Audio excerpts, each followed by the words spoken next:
Hey guys, so this is 1.7, and section 1.7 is still about solving, getting x by itself. Only now we're dealing with alligators, or they're called inequalities. It means they're not equal signs. They have funky less than, greater than. We're also going to learn how to solve for absolute value bars. That's these bars right here with alligators. And then we're also going to learn how to do something called a compound inequality, where there's a bunch of alligators. Looks kind of like a sandwich with an alligator on each side. Okay, so if we're looking at our 1.7 tricks, it says these first couple ones, these first three that I have, if you notice, they just have X, X, X, and there's no absolute value bars. There's no bars. And there's no sandwich compounding thing that I said. If we look at this fourth example, see how there's an alligator, two alligators, one on each side of the X? That's called a compound. So for now, let's just do these first three of solving for linear. If we look at our how-to steps, step 1 says follow the how-to steps from 1.2 to get your x by itself. So basically that's sad map. So let's sad map this out. That plus 4, I can subtract 4. And I get 2x bigger than 10 minus 4, 6. Then to get rid of that 2, it's multiplying, but I'm going to divide it so that it opposites, and I get x bigger than 3. Okay, this is called the set builder notation. So when you go to your homework, it's called set builder. Okay, now let's draw a number line. So I think we're on step 3. Always get the x on the left so the gator will point where to shade, and my x is on the left. Step 4 says draw a number line. Okay, here's my line with my number 3 and a number to the left and right of 3. So to the left is something before 2. To the right is something after 4.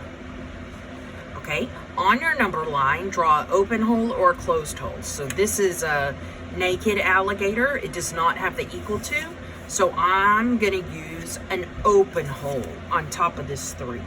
That just means 3 is not included. It's not my part of my answer. If I would have had a little equal to tick mark, like these gators up here, then I would have filled it in to make a solid, and that would have meant 3 could be my answer. But this says that x has to be bigger than 3, as in not equal to.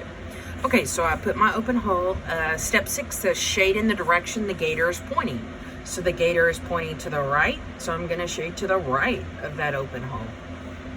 All right, that's another piece of your homework. It's the number line. And on your homework, they might use a big fat open parentheses instead of this open hole. It's the same thing. All right, step 7 says use interval notation to describe the shading. Okay, so where does the shading start? Looks like around here at the 3. So I'm going to put 3, comma. Where does the shading end? Oh, whatever this arrow is. Well, arrow means infinity. And since it's on the plusative side, it means positive infinity. If this arrow on the left would have been shaded, it would have been a negative infinity. Okay, now it says use open parentheses for open holes. So since this 3 came from an open hole, I'm going to put a parentheses. It says brackets for closed holes, negative infinity or infinity, and parentheses for shaded arrows. So since this arrow on the right is shaded, I'm going to use, and it's an infinity, I'm going to use a parentheses. Hey, baby, and this is called interval notation. So we have set builder, number line, and interval notation. Let's look at this next example. This is a negative 3 multiply. So to get x by itself, we're going to divide by negative 3. But something happens. If we look at our how-to steps, step 2 says, if you divide by a negative, then flip that geta. Okay, so we got to flip the geta. I was trying to sound Australian. I think it came out Jamaican. Okay, so the X is still there. The gator gets flipped. And then 9 divided by -3 is -3. Hey, so that's one answer, set builder. Now let's draw a number line. I'm going to put -3 on it. A number to the left of -3 is like something more negative, or like -10. A number to the right of -3 is something positive, or like 0 or 7. I don't know. All right, now let's put something on this -3. It has an equal to, so that means closed holes. And then the gator is pointing to the left, so we shade to the left. Hey, that's the number line. And remember, the gator only shades, the gator only points where to shade if the letter X is on the left and your number is on the right. Okay, for interval notation, looks like the shading starts over here on this left at an arrow, and it's a negative. So arrows mean infinity, but because it's over here on the left where the negatives are, it means negative infinity. Comma, it looks like we stop shading at this -3. And arrows mean parentheses, closed holes mean brackets. So here we have set builder, number line, and interval notation. Let's look at this third example. First, we're gonna SAD map. I know you really wanna pick up this X and move it to the right to make them positive, but the only way the gator points to where to shade, the only way that works is if your X is on the left side. So I'm not touching that X. Instead, I'll touch that 5. Let me subtract it. And I get -X over 6 bigger than 3. Okay? And then if we look back to our 1.2 tricks, the way to get rid of a fraction is to multiply by a reciprocal. So we're going to multiply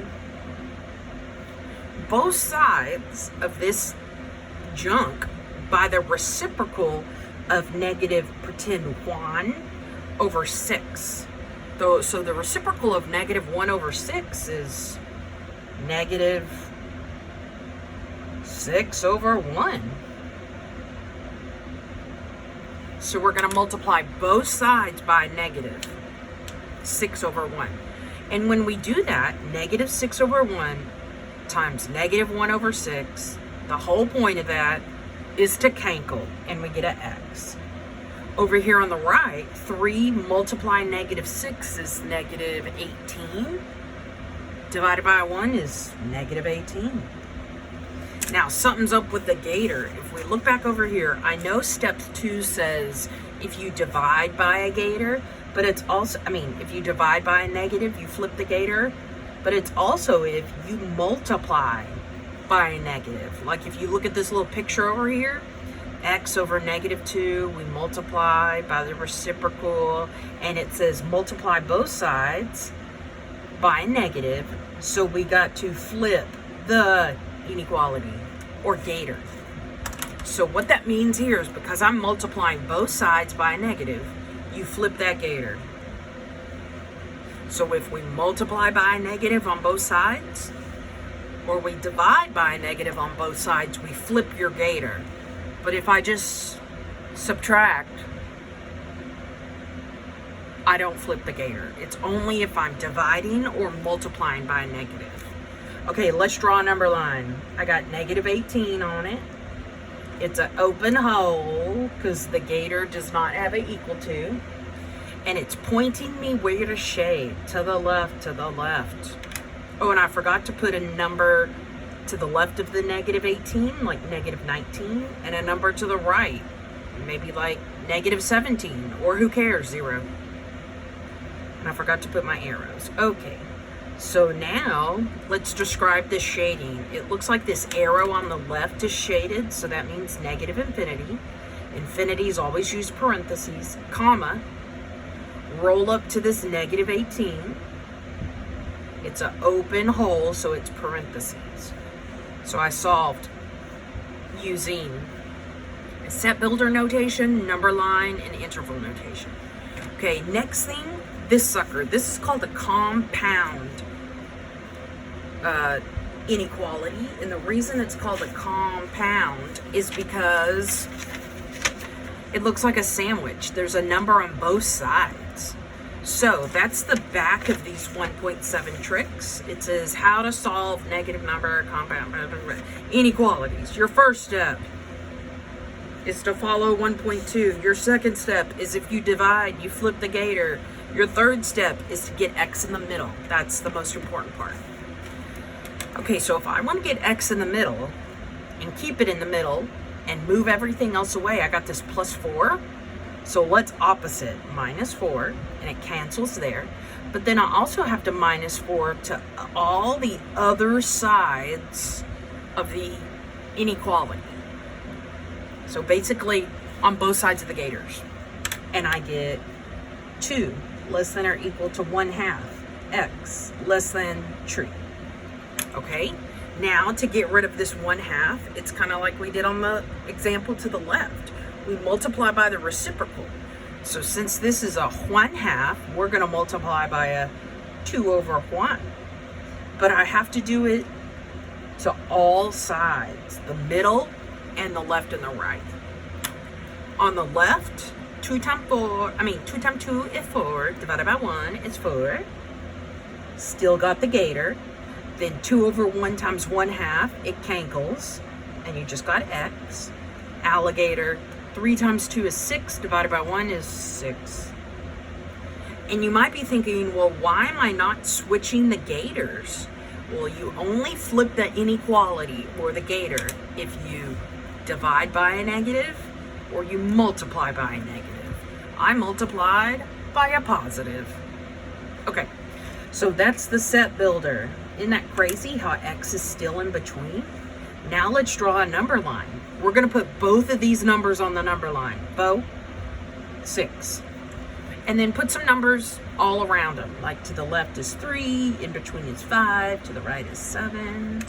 All right, on top of that faux, it's an alligator with an equals, so that means closed hole. On top of the 6, I got a naked alligator, so that means open hole, do not include the 6. And then these are pretty awesome. When x is sandwiched in between these two numbers, you end up sandwiching in between the two numbers, shading in between the two numbers. So I'll say that again. When x gets sandwiched in between your two gators, you end up shading in between your two numbers. All right, now the interval notation for this starts at 4, ends at 6. Closed hole have hard brackets. Open holes have soft parentheses. All right, so this is the set builder notation, interval notation. Set builder, number line, and interval notation.